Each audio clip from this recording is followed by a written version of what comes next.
In this video, we're going to continue in this four-part series. This is part 4 of 4 videos covering networking and cloud computing. So we're talking about networking concepts right from beginner through to some more advanced concepts, and I'm showing you what it looks like in the cloud. So in this video, I'm going to cover hybrid networking. So what does that mean? It's essentially interconnecting cloud with on-premises data centers or even other clouds. So the first concept there is going to be virtual private networks, VPNs, which have been used for many, many years to connect client computers to data centers or even data centers to other data centers. And we can use VPNs as well to connect to the AWS cloud from our on-premises data centers. So what is a VPN? A VPN is essentially a point-to-point encrypted tunnel. It's virtual because it doesn't involve physical cabling. The physical cabling already exists. The VPN runs on top of the physical layer that is already in existence.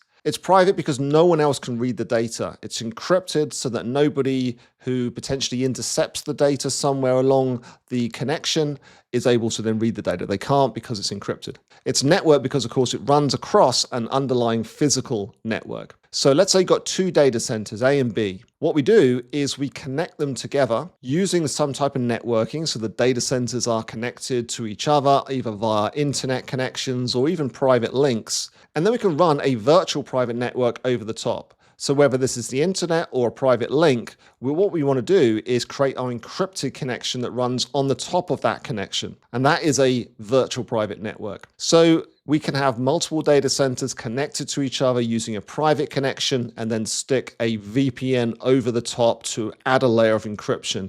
Now, this would be called a site-to-site VPN, sometimes like abbreviated to S2S VPN. We can also have VPN servers and we can have clients connecting in as well. So for example, if you work remotely, you might VPN into your office. And that's because your company doesn't want data going straight over the internet. What they want is encrypted connection. And also it has an endpoint at a VPN server in the data center. And now you can connect to internal systems using that VPN. So that's a remote access VPN. VPN equipment basically includes network devices like firewalls, routers that support VPN functionality. We can have specialized VPN-only appliances which offer, in some cases, hardware acceleration. We can have software-based VPN servers and clients as well, so it's fully done in software. For authentication, this can be implemented using different ways. So one is what we would call a pre-shared key, which is kind of like using a password. We can have biometric authentication. We can have two-factor authentication, and we can use encryption and digital certificates. Now, what if we want to connect our corporate data center to the AWS cloud? For this, one option is to use a site-to-site VPN, typically leveraging the internet. The components of this are, we have something called a customer gateway. Now, this is using an AWS icon, and the reason for that is because within AWS, that's where we're creating the configuration for the customer gateway. So it kind of exists in AWS in a logical sense. In a physical sense, on the actual data center here, there's going to be some equipment. So there's going to be your VPN concentrator, your VPN equipment, your router or switch, or it could be a firewall that has VPN functionality. Then we have the VPN connection over the network medium like the internet. On the AWS side, we have this virtual private gateway, abbreviated as a VGW. Okay, so that's a virtual private gateway. That is the AWS side of the connection, which connects through to a virtual private cloud and subnets within that virtual private cloud. Now, in the route table of this private subnet, we have one route and one route only, and that is the CIDR block of the on-premises data center going via the target, which is the virtual private gateway. So in this configuration, the only outbound connection possible from this private subnet would be to the corporate data center. So that is like a VPN-only subnet, one which can only use the VPN to send traffic outside of the actual subnet itself. Now, another option that we have rather than using a VPN is AWS Direct Connect. Here we have the corporate data center again, but instead we have something in the middle. Now, it's worth stopping here for a second and talking about what are the limitations of a virtual private network so I can explain to you the differences here. So the virtual private network itself is just an encrypted connection over a network medium.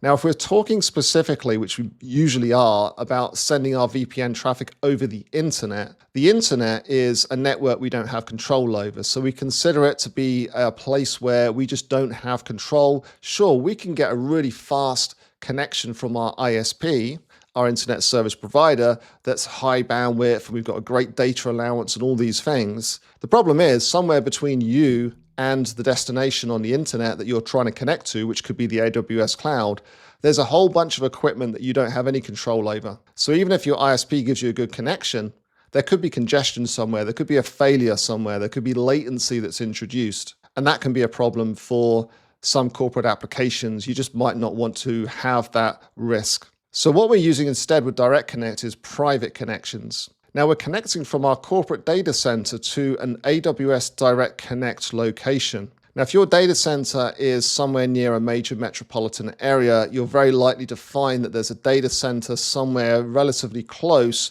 that is an actual DX location. And in there, there'll be an AWS cage. That just means that there is a series of devices in a rack that's owned by AWS. And then there's going to be partner cages or your customer cage. That just means that you're going to co-locate some equipment in that data center. And what's going to happen then is, so we've got our router here. Partner just means that there's some partners, some companies who you can have a relationship with, who they will provide the equipment. And so you're basically going to connect to their equipment rather than you having your own equipment in this data center. If it's customer, then it just means you've added your own router into this actual data center. And then there's a connection. That's a cross connect between the DX router and the customer or partner router. So they're now connected together. Then we have the router on the customer side in your data center, and that is connected to the router in the DX location, and from there all the way through to AWS. So this is a private link all the way. No internet is used here. So we have control over the bandwidth and the latency. Now, who supplies this connection here is the question. So what you'll need to do is find a DX location, and then you'll work with a network service provider, an internet service provider, whoever it is, who you normally partner with, to actually have a private connection put into wherever your equipment is in a data center. And that's usually not too difficult if you're working in, if you've got equipment in a major data center, then it's not too difficult to connect across. There's usually infrastructure in place already. So you're just setting up a relationship with that provider and then paying them for whatever bandwidth and redundancy you want to provision. So then you have a connection all the way through that's private all the way into AWS. Now, the DX is a physical fiber connection to AWS, currently runs at these different speeds. They change over time. So by the time you watch this video, they might have released a higher speed, but at the time we're recording, up to 400 gigabits per second.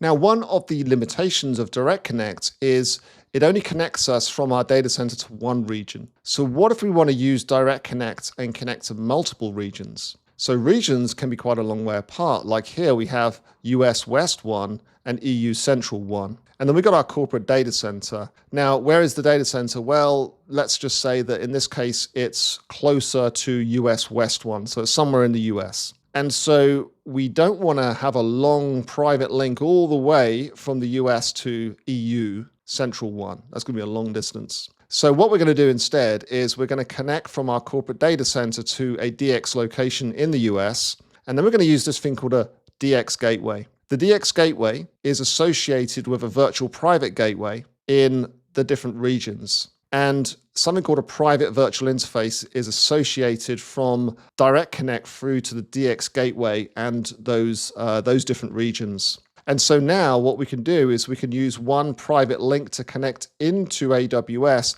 and then AWS has its own private links that go all over the world. They call it the AWS Global Network. So now the DX Gateway will take care of forwarding traffic internally. So again, we're able to move traffic from between the data center and multiple regions without ever sending it over the internet. This uses the Border Gateway Protocol, BGP, and BGP will advertise a route to all VPCs via the DX Gateway. Another networking option we have for building these hybrid network topologies is called Transit Gateway. This is a network transit hub that interconnects VPCs and on-premises networks. So for example, we have our corporate office and we have a transit gateway here, and we have multiple VPCs. So what we can do is we can connect all of those VPCs to the transit gateway, and we can connect a link from the corporate office to the transit gateway. This can be a VPN, it can be a direct connect. We can also build a topology with DX Gateway as well, so we can get to multiple regions. And then within those regions, we can have transit gateways, and those transit gateways can interconnect multiple VPCs. So transit gateways can be attached to VPNs, DX gateways, third-party appliances, and transit gateways in other regions or accounts. Now, one of the great things here is that the transit gateway can interconnect our VPCs with whatever routing topology we want. Do we want hub and spoke? Do we want fully meshed where every VPC can connect to every other VPC? Whatever you want, you can do it. It actually functions as multiple isolated routers, so you can actually create multiple route tables within the transit gateway that define different rules. So it's really great. There's lots and lots of flexibility here. So if you're a network person and you're trying to connect your corporate office through to AWS using hybrid networking, then you have lots of options through Direct Connect, VPNs, DX gateways, and Transit Gateway. And we can combine these together. And you can also, for example, have a VPN on top of a DX connection for extra levels of encryption. You can have a VPN as a backup to a DX in case the DX link fails, and then you just route over the internet using a VPN. There's a lot of options available to you. And that's it for this series of videos on networking. We've got more videos coming like this for other topics around cloud computing and AWS. So make sure you like and subscribe to our channel if you want more videos like this.